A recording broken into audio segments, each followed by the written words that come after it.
Welcome to the latest episode of Branding the Experience, where we discuss ways where we can create environments where employees actually want to come to work and customers want to keep coming back. Hi, I'm Ken Bader, your host for Branding the Experience, also the founder of Bader Training and Consulting, and the author of the book, The Formula for Business Success Equals B plus C plus S, a discussion on brand, culture, and strategy alignment. And the subject today, I believe, is going to hit all three, and that subject is org chart goal setting. It's a process that I use with several clients, and what that allows us to do is, in essence, make good on the theory that employees want to see alignment in how their production, how their goal achievement contributes to the overall business organization. And I encourage getting employees involved in this process earlier rather than later. But let's take a look at the process, because it's just simply a visual, and as you probably would expect, it's using an actual org chart to chart those particular goals or show the alignment of those goals. But it's a great visual to show employees and staff and even a freelance team how everything's contributing to an overall goal. So let's say, for instance, let's take an easy one first. Let's take revenue. Let's say the business needs to make at least $1 million in revenue in the coming year. 1 million. So obviously, that particular goal is first owned by the business owner or CEO. So let's put CEO in that particular box. So if we have a sales department, let's say we're a 5-person team or a 5-person small business. So let's say that we have 2 people in sales. Call them sales rep 1 and sales rep 2. I know, I'm being very, very creative with this. So if we've got $1 million that we need to achieve in revenue, obviously, just using simple math, we need each person to generate a $500,000 in sales. But let's say that $1 million is the minimum. We may give each of them a stretch goal where we'll incentivize them to get to $650,000. So if one person falls a little bit short, or simply goes and finds another opportunity, and we have to hire somebody else, we may still be covered there. So let's put $650K and $650K. So given that this is a pretty straightforward goal, we could see the alignment pretty easily with sales professionals. But let's say we also have a marketing person. Yes, I know my squares aren't quite perfect, but we'll call this marketing. I know this looks like something out of a flowchart or something, but we'll call this marketing.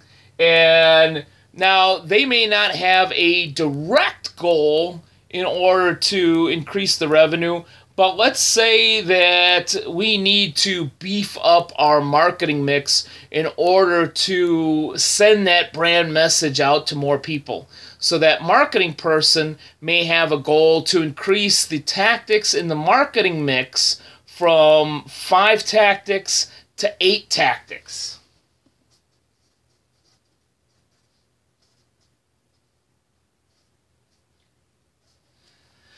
Now you may be thinking, well, that's not apples to apples, Ken. And I says, well, it doesn't have to be apples to apples. But there has to show some alignment, because obviously if we properly increase our marketing mix from 5 to 8 tactics, and we do it the proper way, of course, odds are we're going to have a better opportunity to reach this $1 million revenue goal, as well as, and you can even do this, is show some dotted lines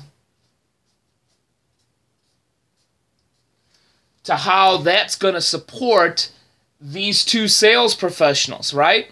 Because if we're doing our job as marketers and attracting more leads, we're going to make life easier for our salespeople, and most importantly, we're going to close more sales. So let's say we also have an operations person. I'll try to make this more of a square since I messed that last one up. So we've got ops here. So you're thinking, well, how is an operations professional going to contribute to the $1 million revenue goal? Well, maybe we've been working on a couple of new products or services for a while, and this is the individual that's working on that. We could put a goal of 2 new products. Because again, if they're good products and services that truly solve a problem for our clientele and our target market, odds are if this individual makes his or her goal, that's going to contribute to the $1 million revenue goal and also help our 2 sales folks here to sell more product, conceivably, and also give the marketing person something else, something more to talk about in terms of our brand image because we're being innovative, we're adding products and services. So the last one. Let's say we've got a finance person.